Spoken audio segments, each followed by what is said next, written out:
Hey everyone, it's AYBL Main here. This is my series, AYBL Main's Top 5 series for albums, songs, movies, and the like. I'll be counting down those things, or at least ranking those things as I go along. Please take time to hit the red subscribe button down below. Please leave comments, maybe your top 5 in each particular category. That would be kind of cool. And whether you like or dislike the video. Other than that, guys, let's just sit back and enjoy and plug away at this series. I appreciate it.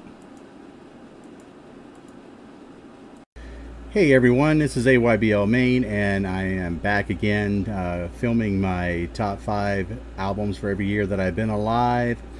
I'm at 2016, would be year 48 for me, and inching ever closer to the end of the line here. So this is 2016, a very diverse group. I really loved doing this group. It was really great. So in my top 5, I've got Leonard Cohen's You Want It to Be You Want It Darker. What a great true getting back to form for him. I've always loved his lyrics, his spoken word. It's always come across to me as very powerful stuff, and this is no different. Very folk rock type of stuff. Title track is really good. Traveling Light is excellent. On the Level. Alison Krauss appears on this album on one of the tracks, and also a young lady named, I hope I don't get the wrong pronunciation of it, her name's Athena Andriandis. She appears on a couple tracks as well. Really good. You should check it out. If you've never listened to anything by Leonard Cohen, maybe start with songs about love and hate and then come to this one, and you'll really enjoy it. Also making my top 5 is going to be Metallica's Hardwired. Now, I was so excited to listen to the first track off of this, the title track. I was excited because it was Metallica becoming Metallica again, getting back to true to form type of stuff. I'm glad that Ulrich and Hetfield took a little bit of advice from Feidelman, who was producing the album, and it was great. I loved it. The title track's great. Moth to the Flame, Atlas Rise is great. Spit Out the Bone. It's all good. So it was nominated for Best Rock Album at the Grammys. It didn't win, but it was just so nice to have Metallica back, so it didn't really matter that they didn't win. So also making my top 5 is going to be Kanye West's The Life of Pablo. We just covered that over on my top 5 albums for Kanye West. If you haven't checked out that video, please do. It was my 5th favorite Kanye album. But it's still so good that it can make my top 5 for this particular year.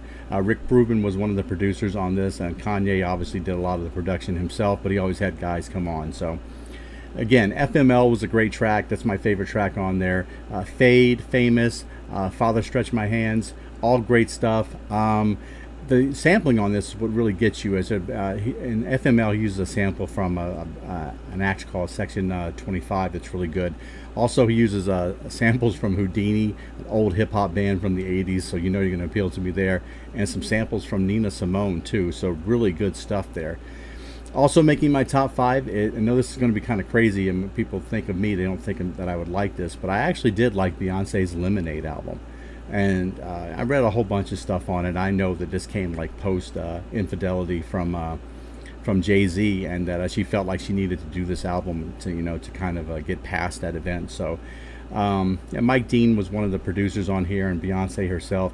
But it is a concept album about infidelity, trauma, particularly those types of things in a black relationship. She was very specific about that. 6 Inch is a very good track. She does that track with The Weeknd. It's very good. My favorite track is Daddy's Lessons. Also Freedom's very good. Just a very good R&B. It's very smooth, jazzy type of album. I just really liked it. I didn't think I'd ever like a Beyonce album, and I'm glad I gave this a chance. I went back and listened to her self-titled album after this, and it was okay, but it wasn't as good as this one. So, but my favorite album for 2016 is going to be Radiohead's Moon-Shaped Pool. It's probably my 5th favorite Radiohead album, but that's saying a lot because I'm an absolute Radiohead nut. So Nigel Godrich is back producing the album, so you know it's going to have some of the blips and bloops and electronica stuff going on with it, because he likes to play around with that stuff too with the guys. Burn the Witch is good. Daydreaming is good. Deck's Dark, True Love Waits. My favorite song is The Numbers. If you haven't noticed, look at the track listing on this album. All the tracks are in alphabetical order, so that's kind of a little bit of a concept in itself, so it's kind of interesting. The London Orchestra also appears on this album, so it was nice to get a little bit of a string arrangement in there to kind of work on some stuff. So that's all I got for. Oh, wait a minute. The album that I was told that I would love, but I actually didn't. I want to definitely mention it this year because it's Frank Ocean's Blonde. Now, Frank Ocean made #1 for me with Channel Orange, but Blonde was supposed to be a concept album of itself. Him trying to be very experimental, very progressive type of rap, but it just fell really flat. There wasn't anything really here to grab onto commercially, and I didn't enjoy really anything about the album at all. So if I'm missing something really big about this album, please let me know in the comments down below. But it fell really flat to me compared to the Channel Orange album that I loved so much, that I thought was such an important hip-hop album. So that's all I got for 2016, guys. I hope you guys are having a good day, and I'll catch you very soon with another Top 5.